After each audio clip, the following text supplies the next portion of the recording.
Durante muitos anos, a agricultura no Brasil foi baseada em práticas danosas ao meio ambiente.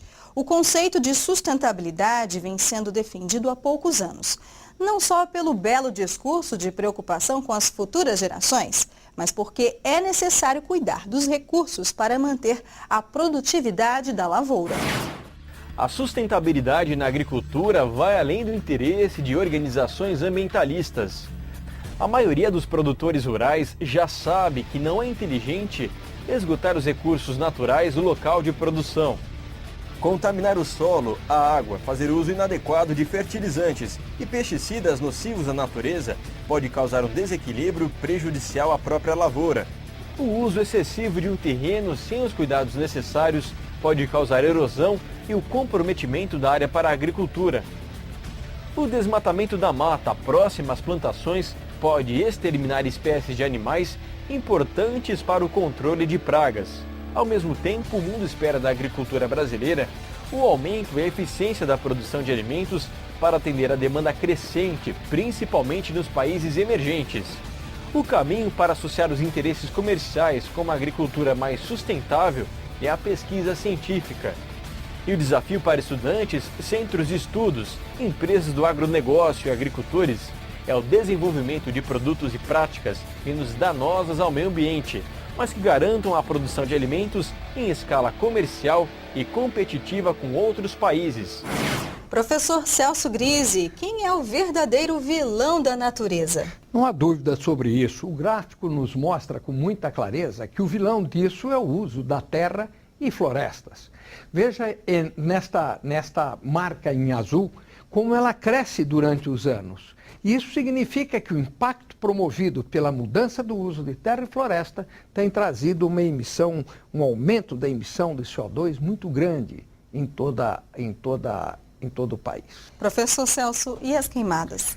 As queimadas, Luciano, temos aí uma boa notícia para o telespectador. Veja como cai o número de focos de queimadas e de incêndios em todo o país. Ainda é grande, sem dúvida, mas houve uma redução acentuada desses números grandes que tínhamos no passado. A esse propósito, eu perguntaria ao Dr. Gal. Dr. Gal, as áreas de preservação permanente, as áreas que estão envolvidas na questão ambiental e que se quer estabelecer, para as quais que quer estabelecer alguns limites. Como o senhor vê este problema? É fundamental que se promova essa revisão do Código Florestal. Primeiro porque ele é de 1965 e a dinâmica não só da evolução genética, das práticas agrícolas, da necessidade, evidentemente, de produtividade agrícola, implicou em modificações no campo. Agora, nós não podemos, em função disso, desmatar de uma forma irregular. E também não podemos engessar o produtor de forma que comprometa essa produtividade. Essa mudança no código vai permitir essa equidade, esse equilíbrio. Evidente que a polêmica ela se sustenta, tanto por ambientalistas como por ruralistas, mas eu creio que caminha para um consenso e o país vai ganhar muito com a revisão do Código Florestal. Senhor Aron, o senhor percebe um uso até banal da palavra sustentabilidade no nosso cotidiano? Não, com certeza, essa palavra está sendo usada de uma maneira frequentemente inadequada.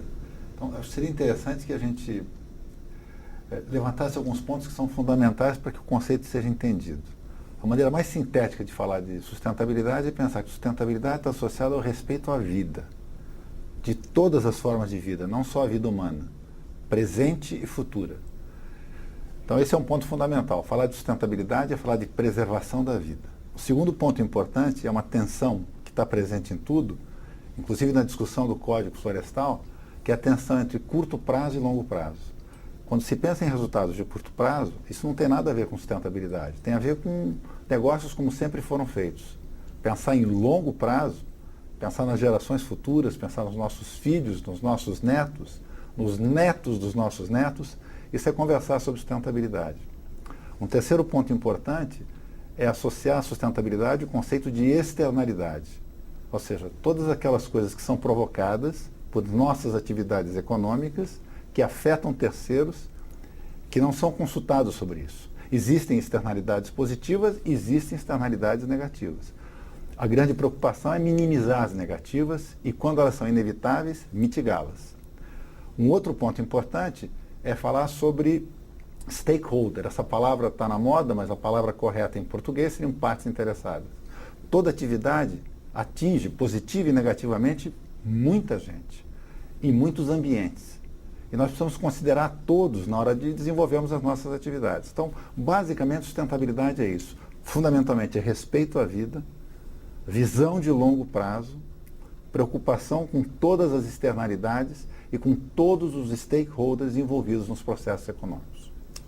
Sr. Aron, o senhor acredita que os agricultores aqui no Brasil estão mais conscientes da necessidade de fazer uma atividade de maneira sustentável? Eu acho que seria leviano da minha parte responder de uma maneira muito assertiva, porque eu nunca fiz uma pesquisa a respeito disso. Então eu não vou fazer essa leviandade. Mas eu vou aqui dar um chute, tá certo? Eu acho que a maioria absoluta das pessoas em todas as atividades econômicas não está preocupado com sustentabilidade. Esse conceito, como você mesmo destacou, o professor Grise, é um conceito razoavelmente recente. Então eu acho que um programa como esse desempenha um papel importante de levar esse conceito para todo mundo. E se todo mundo pensar que, no fundo, nós estamos preocupados com a vida das pessoas, com a vida de todas as formas de vida, não só animal como vegetal, e estamos fundamentalmente preocupados com o futuro dos nossos netos, aí todo mundo vai entrar nesse barco da sustentabilidade entendendo que é bom e que é possível conciliar bons negócios, um ambiente saudável e uma sociedade equilibrada. Sr. Cal, o senhor concorda? Sem dúvida alguma.